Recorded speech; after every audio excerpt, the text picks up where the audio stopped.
Tudo bom, pessoal? Eu sou o André Cunha, do Judicast. Hoje eu estou com um convidado para lá de especial, professor, advogado, meu amigo querido, Dr. Rodrigo Fagundes. Nós vamos falar um pouquinho hoje sobre, sobre a importância do planejamento previdenciário. Tudo bom, Dr. Rodrigo? Como é Tudo que vai, bom. Muito obrigado pelo convite, parceiro. Estamos conversando já com isso. Agradeço o convite novamente ali. É uma honra estar aqui, né? Doutor, é uma honra inestimável quando você aceitou de prontidão, né? Algum tempo a gente tinha conversado, agora recentemente te convidei e eu fiquei muito feliz que eu sei que a tua agenda é extremamente, né, atribulada, né? Você é um advogado, você tem muito êxito no trabalho, inclusive eu indico para todo mundo, no final você deixa suas redes sociais, né? Obrigado. E vamos lá, vamos falar um pouquinho, eu estou muito feliz, tá? E repasso meu carinho para tua mãe, né, doutora Marli, uma exímia advogada previdenciária. E vamos lá, doutor.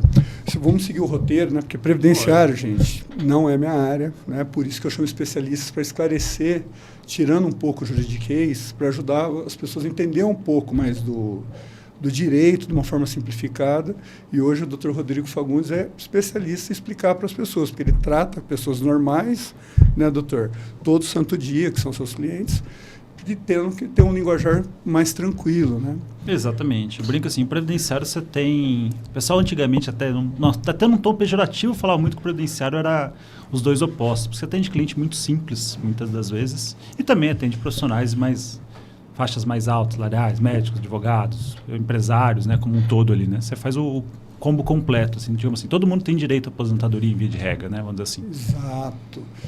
E assim, doutor, como que você avalia o preparo dos brasileiros, de uma maneira genérica, geral, obviamente, né?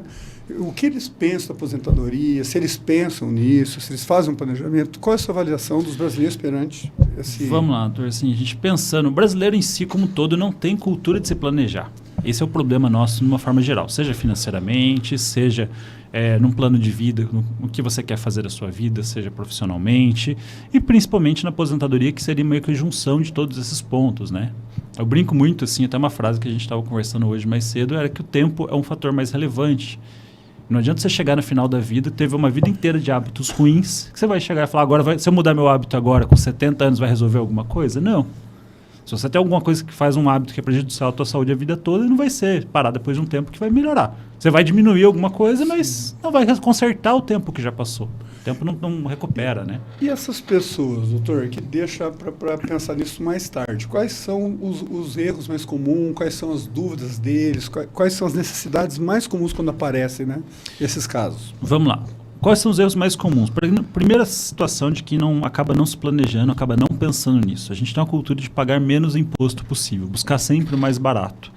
Para a aposentadoria, qual é o reflexo disso? Você trazer um prejuízo na sua aposentadoria. Quem vai pagar a vida inteira sobre um salário mínimo, por exemplo, não adianta esperar que vai receber um valor muito alto, que não vai conseguir, porque ele é proporcional à sua contribuição, quanto você paga. Então, o primeiro erro está em cima disso, você recolher sempre no mínimo ali e querer receber um valor mais alto.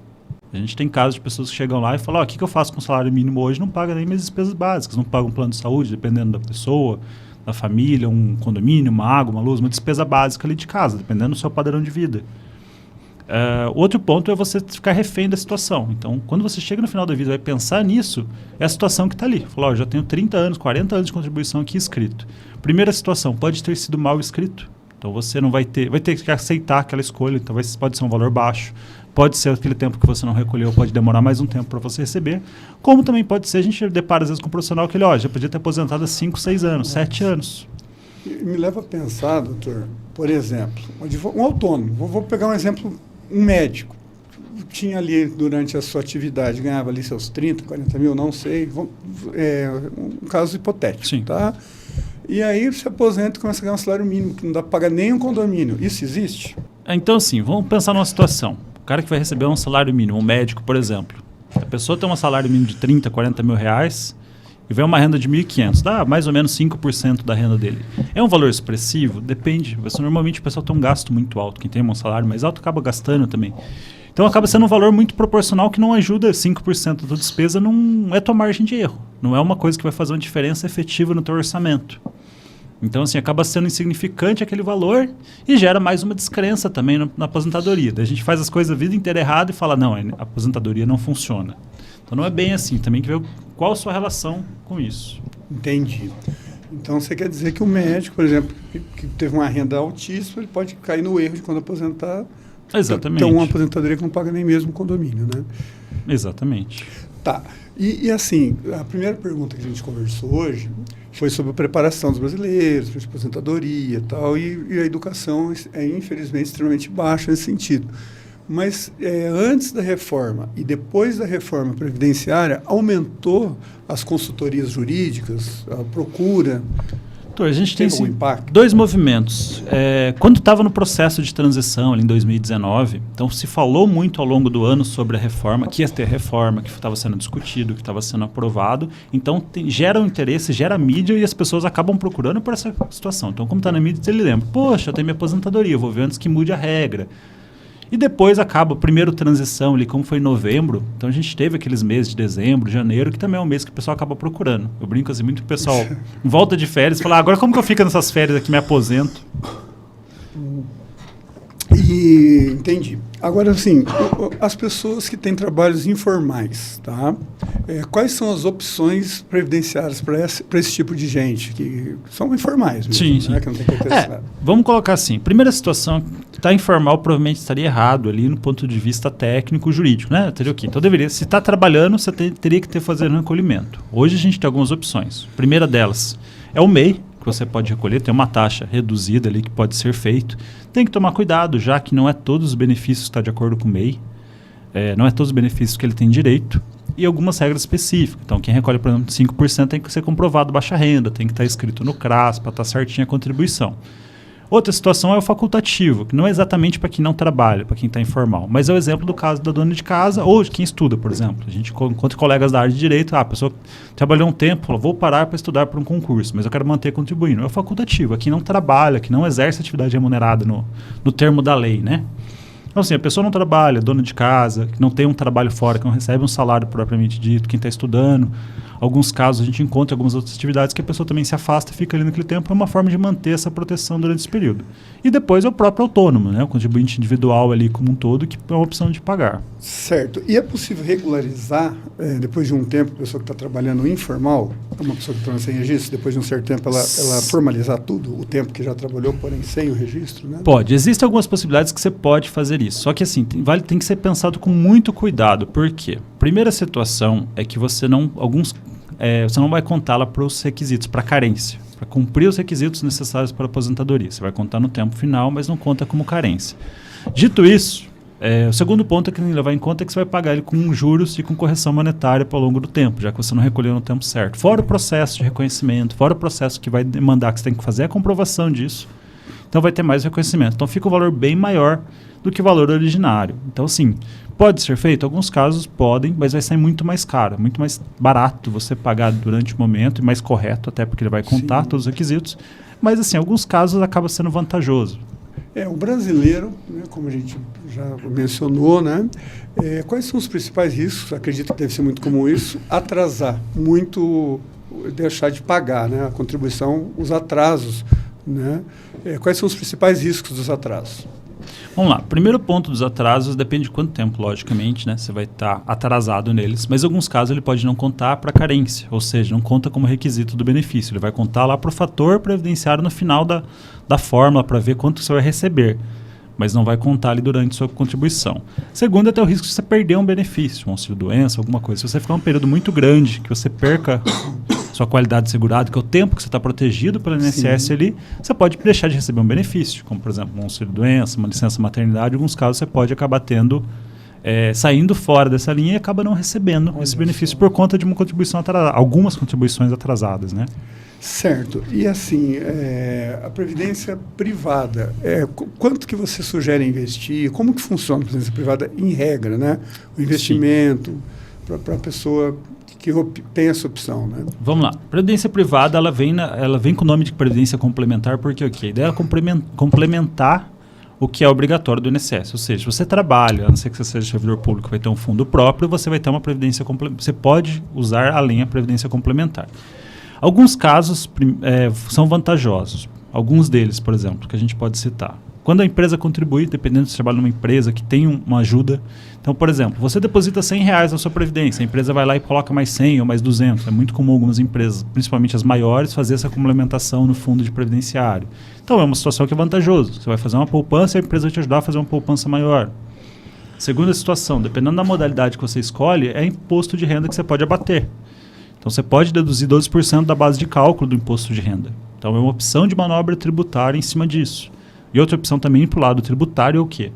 Tem alguns casos, por exemplo, vou fazer um planejamento sucessório, estou pensando em deixar um imóvel para minha filha, mas eu sei que ela vai ter um imóvel muito caro, ou alguns bens muito caros, com valor agregado muito alto, e eu quero deixar esse valor com uma previdência privada, e que caso eu faleça vai receber para ela, ela pelo menos consegue pagar as custas do inventário, ter alguma coisa. Então você tem umas manobras tributárias que você pode usar em cima disso. E tem vantagens nesse sentido, principalmente nesse ponto. E a outra é jogar o imposto para frente. Em alguns casos você consegue pagar o imposto, você deposita, bate da base e paga no final. Então, normalmente com uma alíquota menor, por exemplo. Dito isso, quais são as formas mais seguras de você fazer uma comparação dos planos previdenciários? Olha, a gente tem que tomar muito cuidado porque hoje o Brasil, assim, serviços bancários, instituições financeiras como um todo gera uma complexidade muito grande. Por quê? A gente tem produtos bons e tem produtos ruins.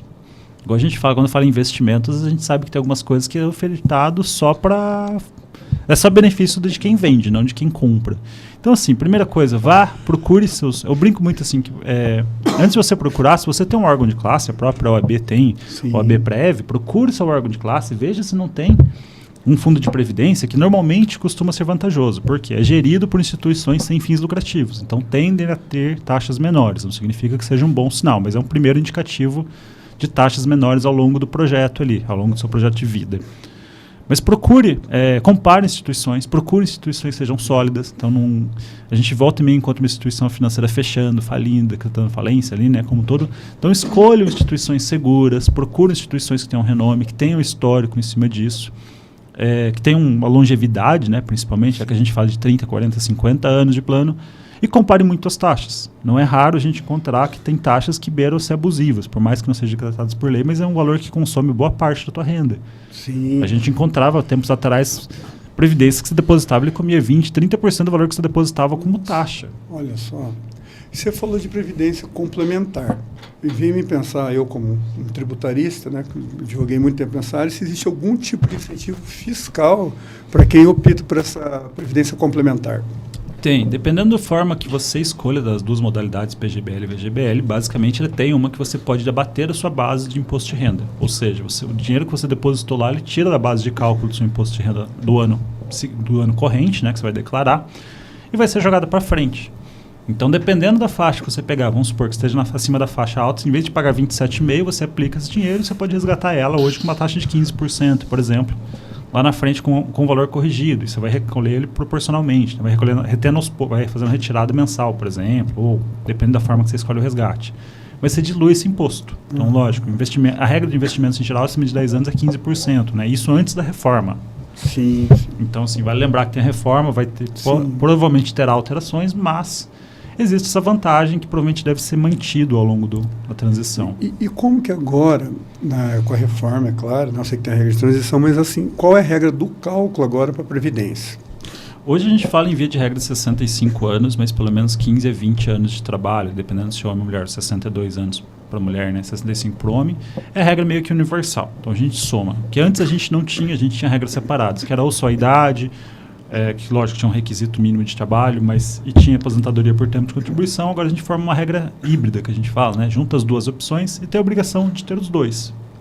Mas o principal impacto disso é que ele exige mais tempo de trabalho para ter um coeficiente maior, ou seja, o fator que vai ser a sua aposentadoria ali precisa, em via de regra, para o homem ali quase de 40 anos para fechar o total. Então, assim, por mais que a gente fale, dá para aposentar com menos tempo de trabalho? Dá. Mas aí entra o planejamento. Muitas vezes 1 ano a mais, 2 anos a mais, que você espera, aumenta o valor, ser um valor bem significativo de aposentadoria. Entendi. Doutor, como a gente bem disse, né, teve uma reforma, eu acompanho muito a reforma tributária, que vai ter uma transição longa. E quais são as principais dúvidas da transição? O que você poderia nos garantir, nos dizer desde a reforma? Eu acredito que é razoável, proporcional, mas assim... quais são as principais dúvidas da transição após a reforma tributária até ela se consagrar, né? Sim. Bom, vamos lá. Vai ficar uma regra absoluta, acredito. Basicamente assim, a gente teve... Primeiro ponto que vale ressaltar é que a regra antiga continua valendo para quem fechou até a data. Então, direito adquirido, o direito adquirido. Tá. Se você fechar os requisitos antes, então não é raro você encontrar uma pessoa hoje que você chega lá, vou demorar mais 5 anos para me aposentar. Você vai fazer um cálculo e fala, olha, você podia ter aposentado pela regra antiga. Então já tinha 5, 6 anos agora que a gente tem de reforma previdenciária, já poderia ter se aposentado, porque não sabia que ainda estava valendo. E com a reforma a gente veio com basicamente 5 regras de transição, fora a regra final ali. Elas são regras que vão se aproximando ao longo dos anos, em cima delas, e respondendo a tua pergunta agora no final, a principal dúvida é que junta isso aí. Então a gente tem uma regra antiga, também 5 regras de transições e tem uma regra final, que seria após a reforma, que vai a regra definitiva, que está em validade já, que em alguns casos até é mais benéfica. Sim. Inclusive vale lembrar que é melhor do que algumas regras de transição. Então, sim, são 6, 7 regras que estão em vigência hoje. Basicamente, você ter esse leque, conseguir fazer essa comparação e saber qual é o mais adequado e qual dá um retorno financeiro, principalmente, maior para você, né? Certo. A gente falou bastante sobre educação previdenciária, que, infelizmente, né, é zero.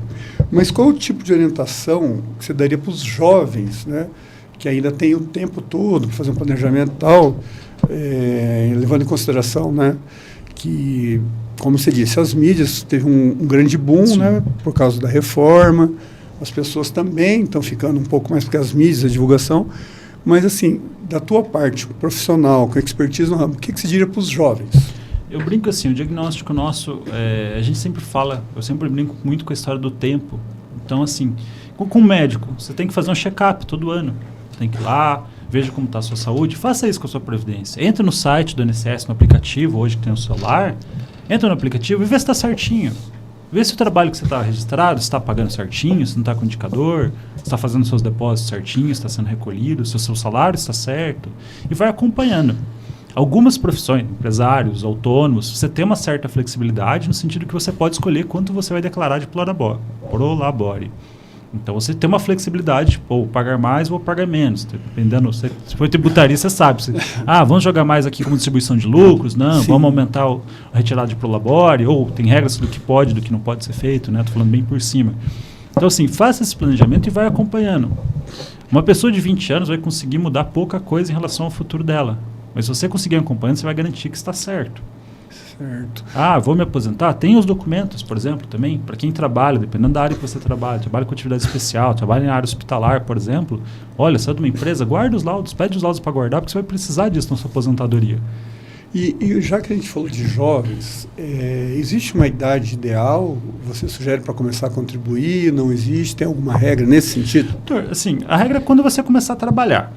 A gente vem numa fase que normalmente o pessoal trabalhava aos 18, 20 anos, começava a trabalhar. Hoje tem uma geração que consegue ficar na faculdade, vai começar a trabalhar com 23, 24, 25 anos ali, que o pessoal, isso índices gerais, né, do IBGE, né?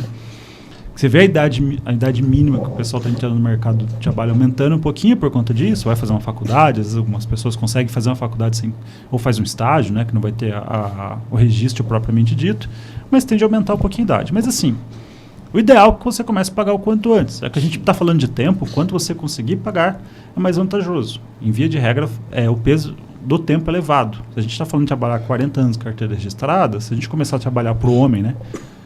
Põe que você começou a trabalhar aos 20 anos, trabalhar ininterruptamente até os 65, a gente tem um pouquinho mais. Só que você dificilmente vai ficar sem registro nenhum tempo. Mesmo que você seja autônomo, sai de uma empresa, fecha outra, para quem trabalha empresário, né, que muda de profissão, você acaba fazendo. E também o valor que você paga. Então, olha, no começo de carreira você vai poder contribuir menos. Você tem em via de regra, você tem um salário menor no começo de carreira. Depois você vai aumentando, vai subindo na profissão. Então, um salário maior, por consequência, vai pagando mais. Entendi. Uma curiosidade minha, doutor, vou aproveitar que você está aqui hoje, né? Por exemplo, eu tenho um filho, tá? Isso é fato. Tem como eu fazer um planejamento para ele já? Eu, como pai, fazer um planejamento? Sim. Previdenciário para o meu filho? É muito complicado de você falar, por exemplo, quantos anos que ele tem hoje? Ele está com 12 aninhos. 12 aninhos. Em via de regra, a gente fala 14 anos, tem algumas exceções, mas que você pode começar a pagar ali como menor aprendiz, algumas regras como facultativo, você pode começar a pagar. Mas, assim, faz sentido nisso, principalmente pensando a longo prazo? Agora eu acho que não. Mas talvez aos 18, se ele pensar, por exemplo, olha, vou fazer uma faculdade, eu quero que ele fique mais dedicado a estudar, não vou trabalhar, talvez fazer um recolhimento já começa a contar um tempo. Certo. E tem muitas pessoas, autodidatas, tal, que fogem da Previdência e fazem outros investimentos. Nesse caso do filho, né, eu conheço um casal que faz uma poupança, que faz todo um planejamento privado, sem vínculo nenhum. Né?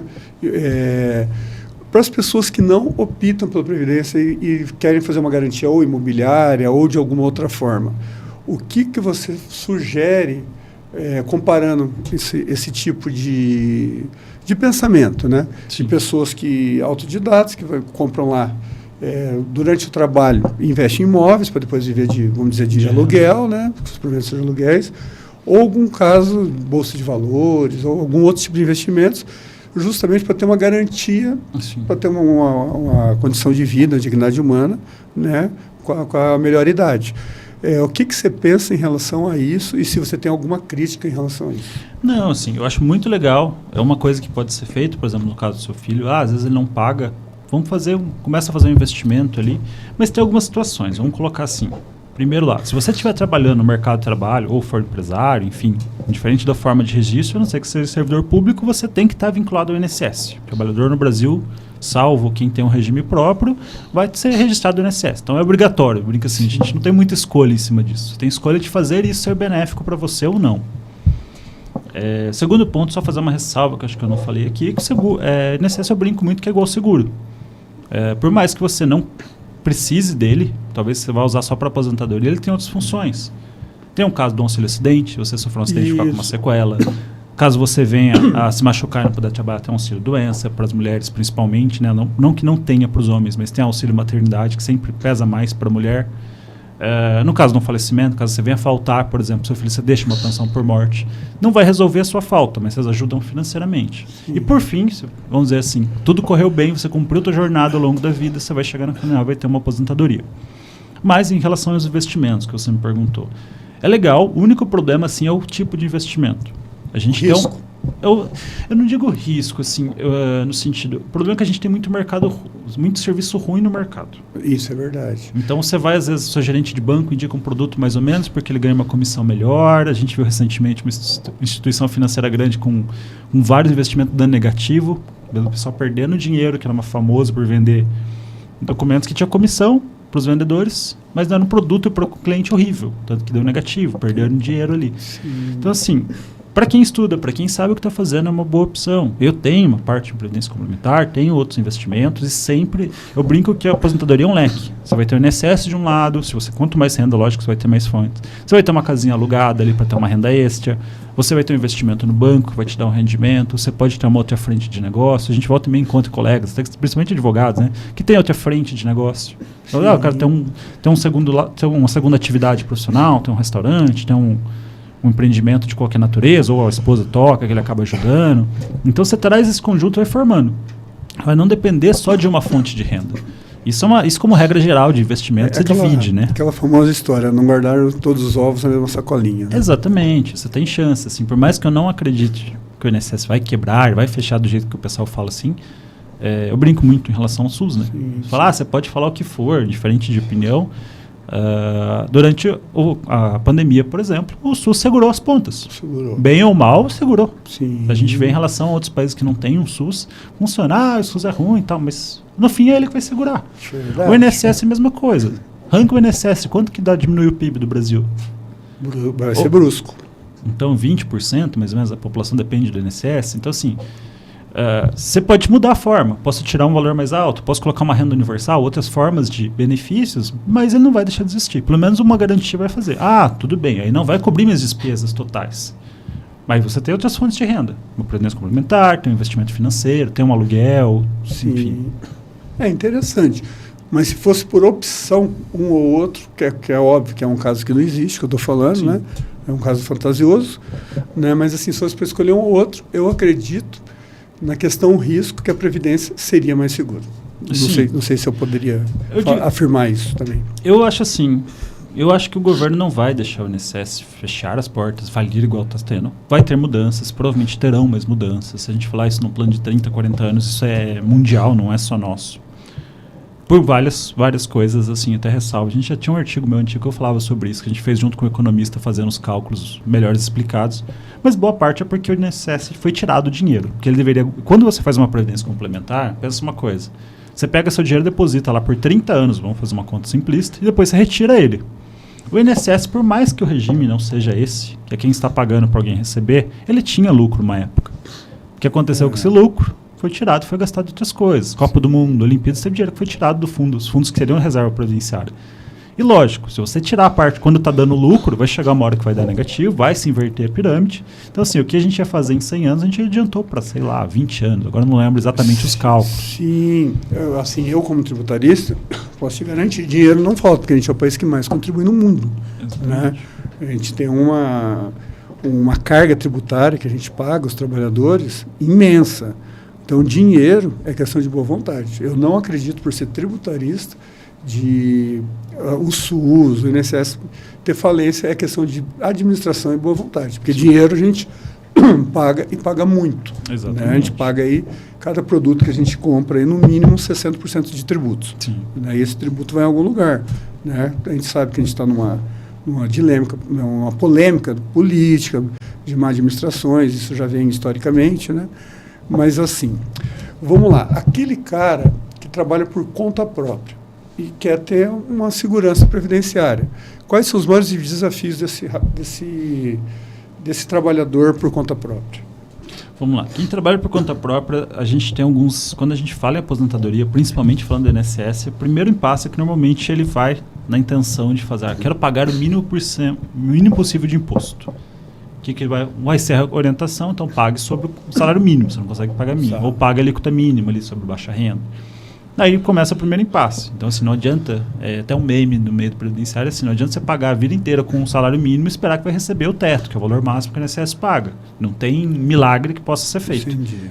Então, você precisa fazer essa junção de valores. Olha, eu quero ter uma aposentadoria melhor, eu quero receber mais minha aposentadoria, assim como na privada, eu vou ter que pagar um pouquinho mais. Então não adianta você pagar o mínimo. Começa disso. Lógico. Vamos lá. A gente falar em pagar mais imposto é um pouquinho contraditório, já que acabou de falar que é mais recado.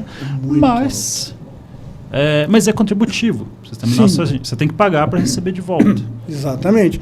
Mas assim, eu não vejo o retorno desse dinheiro que a gente paga. Né? Isso aí, do ponto de vista econômico, tributário, a gente tem um sistema narco-caótico. Né? A reforma, como disse, a transição é longa, né? Vai ter o IVA, que vai ser o municipal, o IBS estadual e o ICMS. Com algumas vai melhorar, mas vai demorar. Sim. Não é para nós, é para nossos filhos, para nossos netos. Mas a tendência é melhorar e eu acredito que melhorando isso, esse mito do INSS não existe mais, fica mais mito ainda. Eu tinha até um juiz aqui de Londrina, Dr. Márcio, se não me falha a memória, acho que da 8ª vara aqui, que ele tinha um livro antigo, que eu estudei na época do mestrado, cheguei a ler o livro dele, falava sobre renda universal, sei lá, não era entre alguma coisa de 2000, 2005 que ele lançou o livro dele. Eu li aquilo, eu gosto muito dessas teorias futuristas, digamos assim. É recíproco. Eu gosto, não, sim. Mas assim, você falava isso no ano de 2000 e alguma coisa, o pessoal fala, não, mas isso é meio loucura, né? Isso é muita antecipação. Hoje a gente já começa a olhar, já começa a estudar, né? Porque, olha, o caminho tende a caminhar um pouquinho para esse lado. Você falou do tributário, na época do mestrado, até você talvez lembre o nome, eu não lembro o nome do autor. Fiz uma disciplina de tributário. Certo. Ele falava como que era o manicômio tributário brasileiro. Becker, do Rio Grande do Sul. Ele falava, manicômio tributário. O Frankenstein funcional, a frase do Dr. Hawley. O narco-caótico, eu não lembro, jurista também. Eu não lembro se foi o nosso que está no TRF4 agora como ministro. Mas, enfim, foi o Becker que falava de manicômio tributário. É isso, a gente tem uma loucura ali em cima disso. Mas de ter isso aí. Voltando à história do autônomo, a primeira coisa é essa. A segunda é acertar a forma de contribuição. Então, veja se está certo, está sendo pago da forma correta. Muitos casos a pessoa recolhe, vou pagar no imposto de baixa renda, por exemplo, no meio de baixa renda, vou pagar 5% porque a alíquota é menor. Mas dele não tem os requisitos mínimos. Então, eu não fiz o credenciamento no CRAS, por exemplo, assistência social. Vai chegar na hora de aposentar, o INSS vai cobrar. Falou, já que você não comprovou que é baixa renda, você vai ter que pagar a diferença agora. Isso com juros e correção. Isso em 10 anos, 20 anos, dá um valor bem alto. E deixa eu fazer uma pergunta que é outra curiosidade minha, até vou fugir um pouco do nosso roteiro. O Estado, tá? Como inteiro, como União, né? Ele protege a pessoa que, por exemplo, trabalhou 1 ano, 2 anos e por uma infelicidade, tem uma doença sem cura, ou um acidente gravíssimo, trabalhou 1 ano só, que seja, né? E fica impossibilitado de trabalhar por algum motivo, né? Por um caso fortuito, força maior, por um infortúnio da vida, né? Que pode acontecer, claro. Essa pessoa, por não poder trabalhar nunca mais, ela tem o Estado garante alguma coisa para esse tipo de situação? Sim, vamos situação, lá. Né? A gente tem algumas bases ali. Hoje o INSS funciona como seguro. Então, fora a parte assistencial, você tem que pagar. Com a parte do seguro, você faz um pagamento, que é uma contrapartida, e tem uma carência, que é o tempo que você vai pagar sem ter direito ou direito reduzido, ou alguma coisa, igual ao plano de saúde. Olha, determinados exames é a partir de 1 ano de plano que você paga. É basicamente que faz isso no INSS. Então, algumas doenças e alguns casos são protegidos. Em via de regra, acidentes são isentos dessa carência. Mas a partir de 1 ano você tem proteção a quase todos os benefícios. O auxílio-doença, que é o benefício por incapacidade temporária ou permanente. Mas tem que pagar nem que seja de uma forma retroativa. Não. Se você não tiver, ele pode indeferir ele pode negar o seu benefício se você pegar. Depende do caso. Porque tem algumas doenças que não demandam mais carência, o próprio INSS reconheceu isso. E tem acidentes, em via de regra, não entra na carência. Ou seja, se você começou a trabalhar, seu primeiro dia de emprego, seu primeiro registro, se sofrer um acidente, em via de regra, vai estar protegido ali. Isso de uma forma geral, né? Mas tinha alguns mecanismos que as pessoas, às vezes, eu não trabalho, mas tem uma doença pré-existente. Eu queria começar a trabalhar comecei a trabalhar, me registrei, eu comecei a pagar um carnê só para ter direito ao benefício. Então o INSS começou a colocar a carência, vou falar recente, mas deve ter uns 10 anos, ali 15 anos, que foi alterado por conta disso, para evitar que as pessoas que nunca tenham pago, feito. Mas tem sim. Por que eu falo isso? Porque daí entra outro braço que é da parte da assistência social. Então, existem benefícios para quem possui necessidades especiais como todo, ali, né, portadores de deficiência, que é o termo correto, ou para quem não consegue, ou para idosos, por exemplo, que não consigam trabalhar, você tem um benefício essencial que não demanda, não exige essa contribuição prévia. Entendi. Mas o governo como um todo, o Estado como um todo, sim, ele busca proteger essas pessoas, né? Entendi. Muito importante isso. Agora, a gente fugiu um pouquinho do roteiro. Eu, como criminalista, né, já 23 anos de experiência, com 5 de faculdade, tem aquele mito, né? Os presos lá, né, estão tudo presos e tentam do auxílio reclusão. E o pessoal, eu acredito que tem uma imagem errada quanto isso. O cara é criminoso, não sei o quê. Explica a forma, quem tem direito de ser auxílio reclusão, para deixar claro, né? Porque assim, dá a impressão que todo mundo vai preso tem esse direito, né? Esse é um mito bem engraçado, assim, que a gente dá risada. O pessoal critica tanto, como se todo mundo tivesse preso recebe. Talvez Exatamente. até você conhece mais, assim, a gente acaba vendo... No escritório a gente acaba vendo muito pouco no nosso dia a dia por alguns motivos. O primeiro deles é assim, você tem que ter um requisito, que é estar trabalhando, estar na qualidade de segurado. Antes da reclusão, carteira assinada. Exatamente. Ou pagando como empresário, como autônomo, ou carteira assinada. Tem que estar contribuindo. Né? Tem que estar contribuindo. Então pensa assim, quantas pessoas são presas que estavam trabalhando? Essa ideia vem no sentido assim, de proteger aquela pessoa. Poxa, o cara é trabalhador, trabalhou a vida inteira, por algum motivo sofreu um deslize ali. Eu tinha um caso que o pessoal falava como que era. O pessoal que furta comida no mercado, por exemplo, para manter a família. O cara vai preso. A ideia não é para proteger o preso, sim para a família dela. Porque se a pessoa às vezes não tem condição, acaba cometendo um crime, lógico que se enquadra um outro. Inclusive está roubando comida, né? Mas assim, você acaba deparando com algumas situações que adianta você deixar a família desamparada sem uma renda ali? Qual que é a chance de acontecer? Isso falando em Brasil, se a pessoa mora num bairro mais pobre, a tendência é ir para o crime, onde vai ser recebida. Infelizmente. Vai fazendo uma criação de outro lado, em vez de forçar a criança a estar na escola. Tem alguns projetos do governo, isso aí sem entrar em partido político, sem entrar em ideologia política, mas tem incentivos de manter a criança na escola por conta disso. Pelo menos o tempo que ela está na escola, ela não está aprontando, vamos dizer assim, entre aspas. Eu acho que isso daí é a base fundamental. Paulo Freire falava muito disso. Né? Sim. Então, assim, você traz essa proteção para a família e não para o preso especificamente. Porque não adianta nada. Tirou a pessoa que era a única pessoa que trabalhava da casa. Vai fazer o que com a família? Vai passar fome? Vai deixar ela lá? Então, é uma forma de proteger a família. E na prática, a gente acaba vendo que, assim, quem é protegido, quem vai ter direito a esse benefício efetivamente, não é a pessoa que estava lá, que vive do crime, entre aspas. É a pessoa que estava trabalhando, é o pai de família, que às vezes acontece alguma coisa, precisa fazer uma renda, é um cara que tem um... Mas mesmo assim, tinha que estar contribuindo, porque assim, o percentual carcerário, né, o auxílio reclusão, muita gente acha que é um absurdo, mas se você pegar um percentual de quem tem esse direito, é baixo. Sim. Eu não tenho estatística oficial, mas assim, a gente vê com o pessoal que é menos de 5%. Aí eu não. Assim, é uma taxa muito pequena. É insignificante até para o boom que causa. Né? Exatamente. Né? Porque realmente pessoas assim que não têm uma vida reclusa de criminalidade, né? Não é um contumaz, não é um criminoso contumaz, porém cometeu alguma coisa, atropelou alguém embriagado, ou aconteceu alguma coisa, né, que pode acontecer, mas estava contribuindo nesse período. Sim. E acabou sendo encarcerado, sendo preso, condenado. E é um mínimo, como se diz, mais ou menos 5%. Né? Então, não é um absurdo tão grande quando se fala em reclusão, justamente porque era um arrigo de família, estava sustentando os filhos, né, e o cara vai preso, a família não pode ficar na mão, vamos dizer assim. Né? Exatamente. Porque ele era um cara que contribuía. Exatamente. O exemplo assim, que a gente estuda na doutrina, assim, quando você vai falar um pouquinho disso, é exatamente isso. É aquele pai de família que acaba se envolvendo, é uma coisa que ele faz um transporte de alguma coisa legal, que não é um crime normalmente vinculado a crimes de menor potencial ofensivo, né, que o pessoal fala. Sim. Então, normalmente não é crime contra a vida, não é crimes relacionados à violência como um todo ali, né? Sim, e o mundo, você sabe que é assim, uma regra, mais ou menos, a Covid, né, a pandemia, dizem que a gente foi 20 anos para o futuro. Se não tivesse a pandemia, a gente estaria na digitalização que a gente está hoje, modernização, daqui a 20 anos só. Então, o que me gera uma pergunta para você?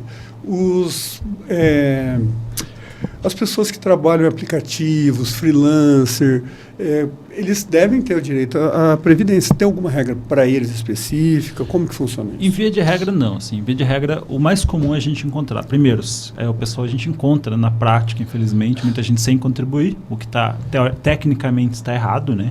A pessoa deveria contribuir. E normalmente o que o pessoal mais faz é o MEI. A gente vê uma crescente do número de MEIs agora e até da pejotização, né? O pessoal vindo para esse movimento que às vezes eu não trabalho registrado, mas trabalho como pessoa jurídica. Então, indiferente de estar certo ou não do ponto de vista trabalhista, mas você vê esse movimento acontecendo. Por quê? A pessoa interessa em ganhar um salário, abre aspas, mais alto, emitir uma nota com valor mais alto, e ele consegue flexibilizar os impostos. O que é a primeira coisa que normalmente a pessoa faz, olha, eu recebo R$5.000 por mês. As férias, ok, fundo de garantia acaba abrindo mão, mas em vez de eu recolher o INSS sobre esses 5 mil, eu vou recolher sobre 1.500, que é o salário mínimo ali. Então, assim, acaba dando esse movimento que ele vai na intenção de ter uma margem maior do lucro ali, vamos dizer assim, de ter uma distribuição maior, só que na prática não é isso que acaba acontecendo. Entendi. Então você acaba prejudicando a sua previdência por consequência disso. E também, assim, é uma geração, principalmente a geração mais nova, uma geração mais descrente da previdência. Então você conversa com a pessoa mais jovem e fala, não vou me aposentar.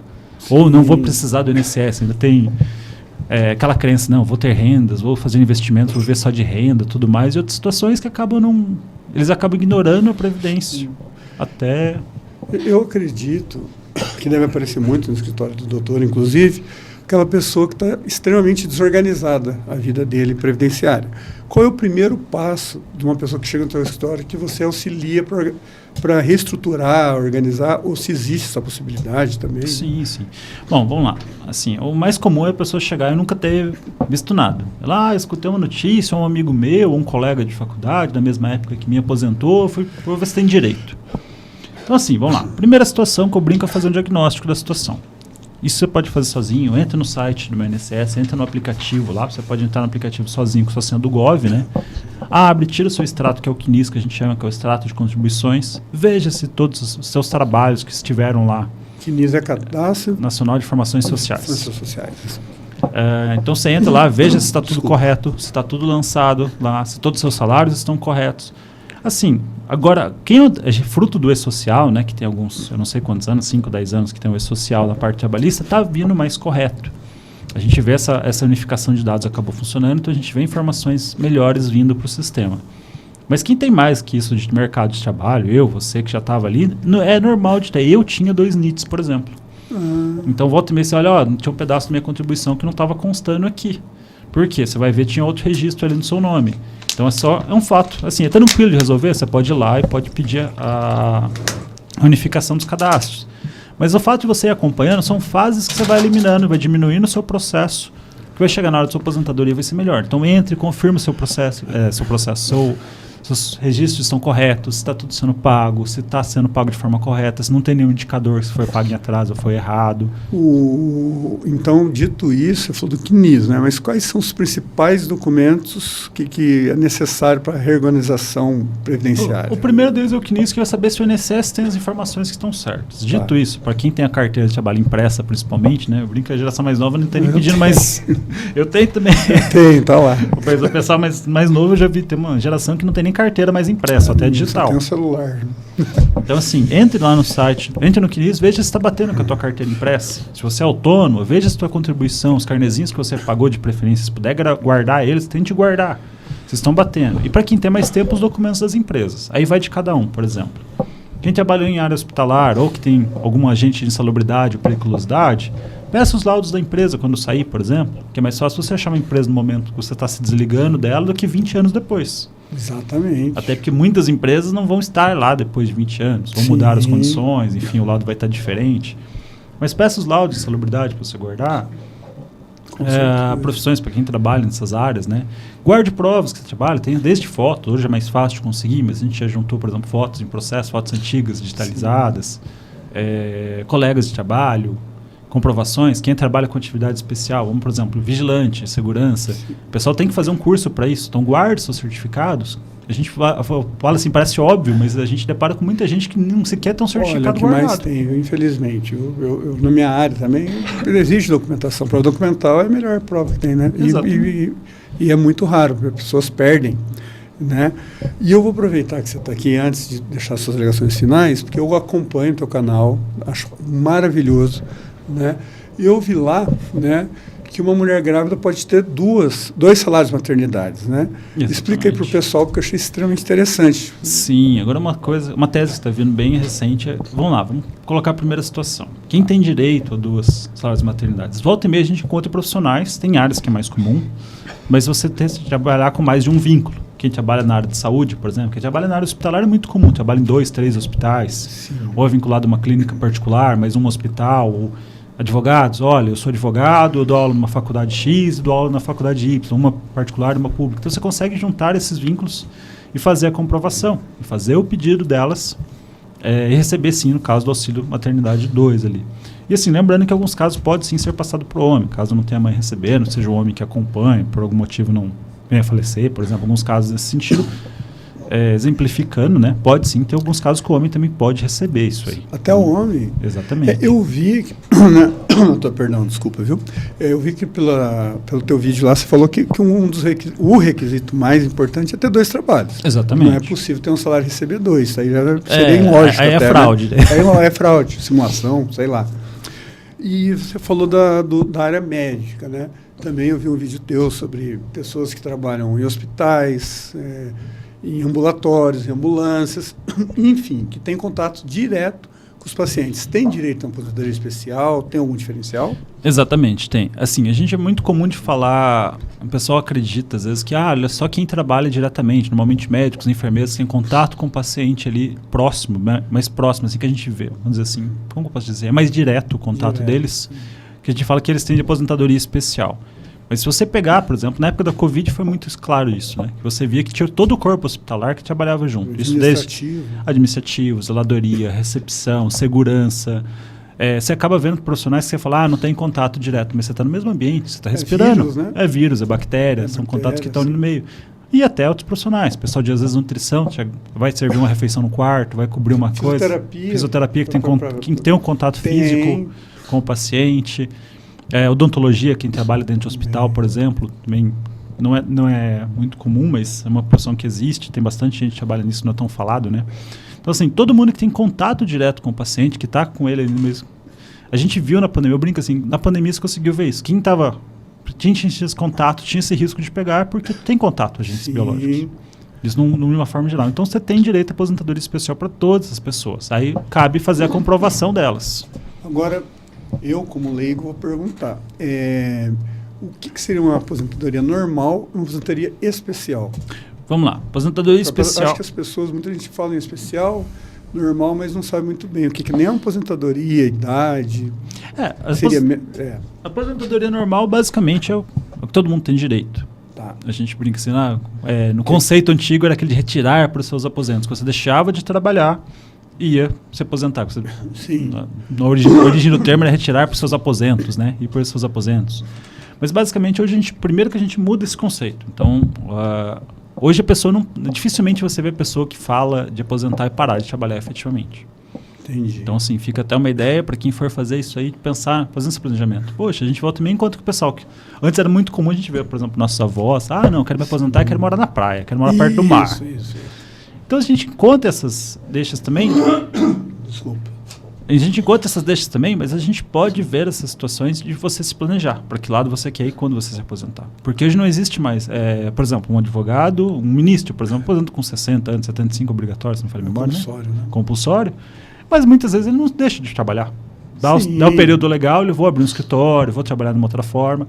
E hoje, em quase todas as áreas, é muito comum a gente ver isso. E até uma coisa de saúde. Não sou da área médica, mas a gente vê assim, com os clientes, sem ser recomendação legal, claro, né?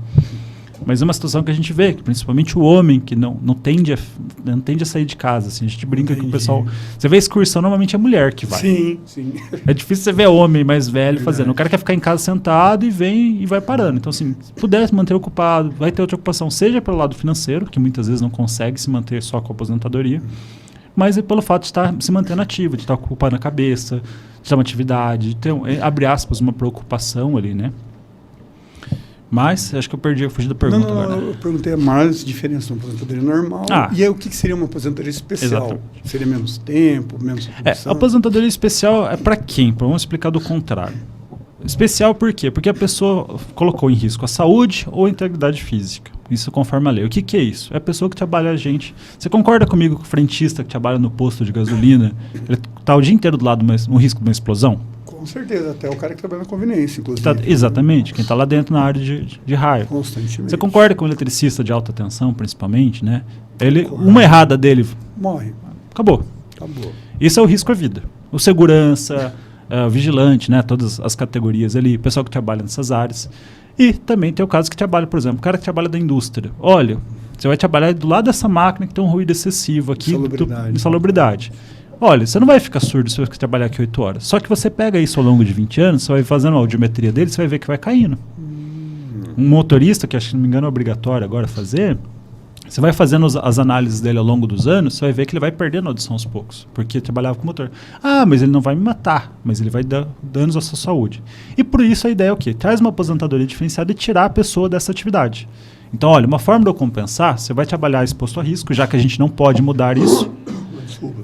Desculpa. A gente vai trabalhar numa área dessa que você vai estar exposto ao risco, só que eu vou tirar você do trabalho antes. Então você vai se aposentar mais cedo por essas condições. Aí entra médicos, o pessoal de saúde, da área hospitalar como um todo, quem tem contato, e os agentes. Basicamente que a gente fala, físicos, químicos e biológicos. Nocivos, né? Que são agentes nocivos em geral. Seja o calor, seja o frio, quem trabalha em frigorífico, quem trabalha perto de caldeiras ou equipamentos, ruído excessivo, quem trabalha em cima de máquinas. Agentes físico, biológico, é pessoal de hospital, quem trabalha em açougue, por exemplo, tendo contato com a carne crua ali, por exemplo, ao longo do dia. E por aí vai.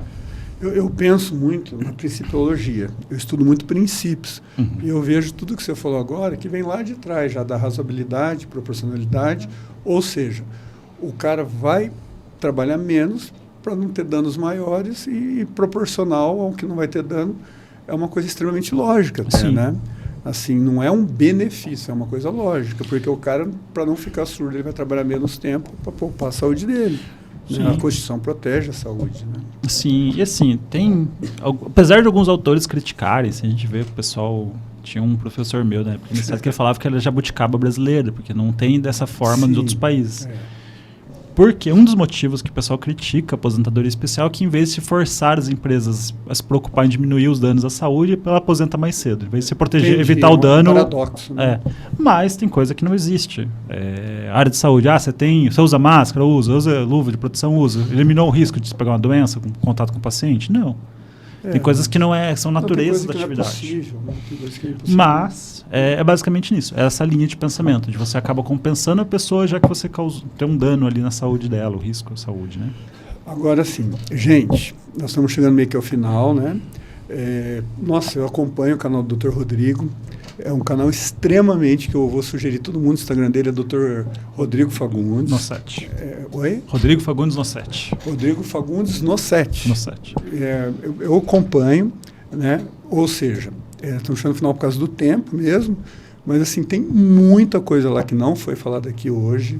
Tá? Eu sugiro todo mundo acompanhar. Sugiro também vocês continuarem, quem não nos segue, nos seguir no Judiscast, para a gente continuar com esse projeto, né?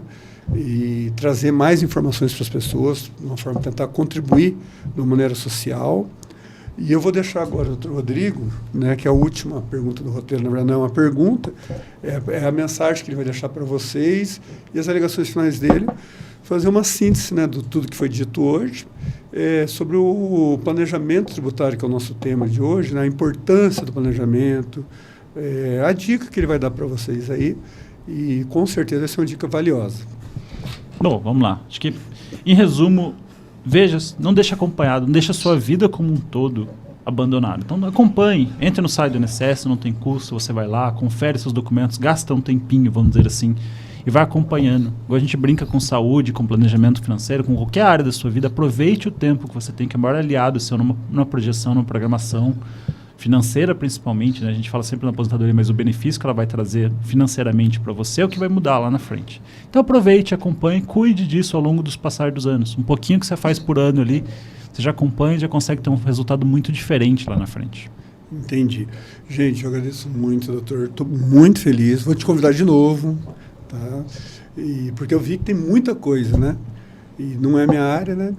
E eu agradeço muito, você colaborou sem dúvida para muita gente, aí vai ajudar muitas pessoas, né? E com certeza vão te procurar, porque eu indico. Muito obrigado. Valeu, doutor. Um Obrigado, abraço. doutor. Não consigo Muito obrigado.